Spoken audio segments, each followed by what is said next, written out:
पाते हैं सम्मान तपोबल से भूतल पर शूर, जाति जाति का शोर मचाते केवल कायर क्रूर। दिनकर का नायक रश्मि रथी में कहता है।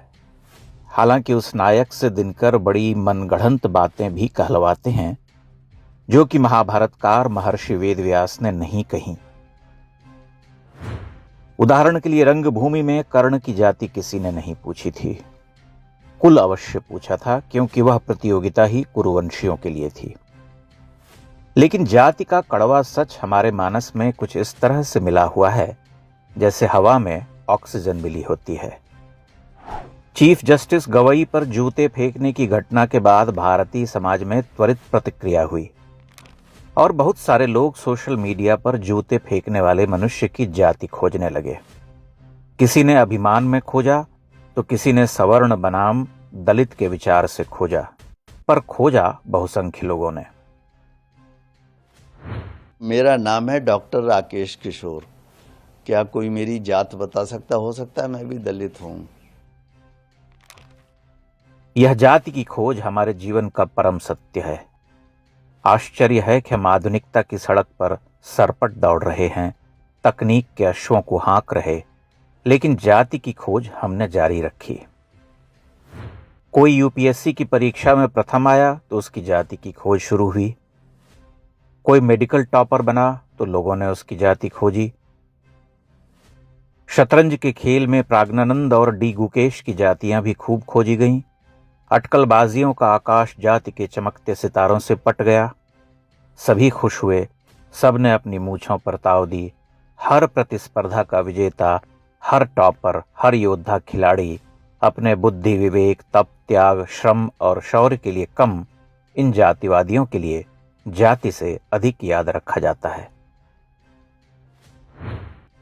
एशिया कप के फाइनल में पाकिस्तान को पीटने वाले तिलक वर्मा की जाति भी खूब खोजी गई। किसी के लिए वह कायस्थ थे, किसी के लिए क्षत्रिय और किसी के लिए कुछ और।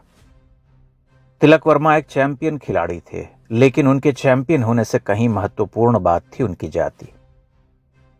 हैरान करने वाली बात यह है कि जातिगत पहचान की यह प्रवृत्ति भारतीय समाज में एक सातत्य में देखी जा सकती है, बल्कि आधुनिकता के साथ वह बढ़ रही। अपनी अपनी जाति के नायकों का गुणगान करने वाला यह देश अपनी जाति के नायक के लिए देश को पीछे कर सकता है। देश नेपथ्य में चला जाता है, जाति आगे आ जाती है।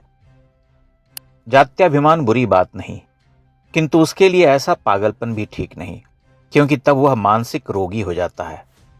रावण को भारतीय समाज ब्राह्मण कहता है। वाल्मीकि रामायण में रावण खुद को क्षत्रिय और योद्धा कहता है। आप इससे सहमत नहीं होंगे, लेकिन यह एक सत्य है कि प्राचीन भारत का समाज इस मामले में कहीं अधिक लचीला और मुक्त था। उसने कर्म के आधार पर वर्ण बनाया था। आज भारतीय समाज को अगर अपनी सभ्यता संस्कृति की रक्षा करनी है तो जात्याभिमान के साथ राष्ट्राभिमान भी करना होगा और राष्ट्र के लिए जाति की जकड़बंदी का त्याग करना होगा, क्योंकि हर अच्छी बुरी घटना और सफलता असफलता के बाद जाति की खोज जातिगत विद्वेष और अंततः संघर्ष की ओर ले जा सकती है। इससे दुर्भाग्यपूर्ण बात क्या हो सकती है कि 21वीं सदी में सबसे तेज गति से बढ़ रहा देश, जो वैश्विक पटल पर अपनी खोई हुई आभा को पुनः प्राप्त कर रहा, वह जातिगत क्षुद्रता भी कर रहा। हमें इस विद्वेष से बाहर निकलना होगा। रविंद्रनाथ का अमर गान ध्यान में आता है।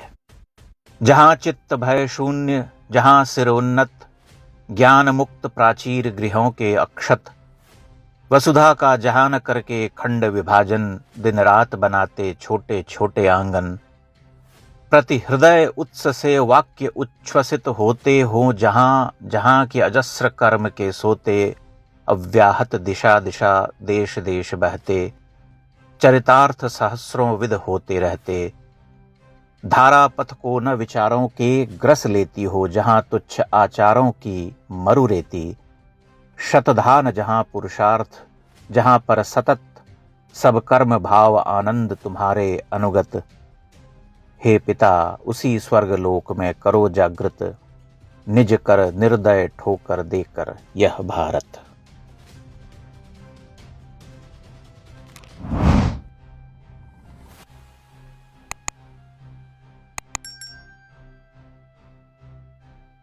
इंडेक्स ऑनलाइन के वीडियो समाज को समर्पित हैं। आप इनको डाउनलोड करके जैसे चाहे वैसे प्रयोग कर सकते हैं। चाहे तो आप हमारे टेलीग्राम चैनल से जुड़ सकते हैं।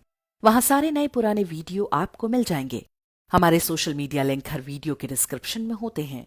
हमारा एकमात्र उद्देश्य हिंदू समाज को जागृत और एकजुट करना है। इसमें सहभागी बने। धन्यवाद।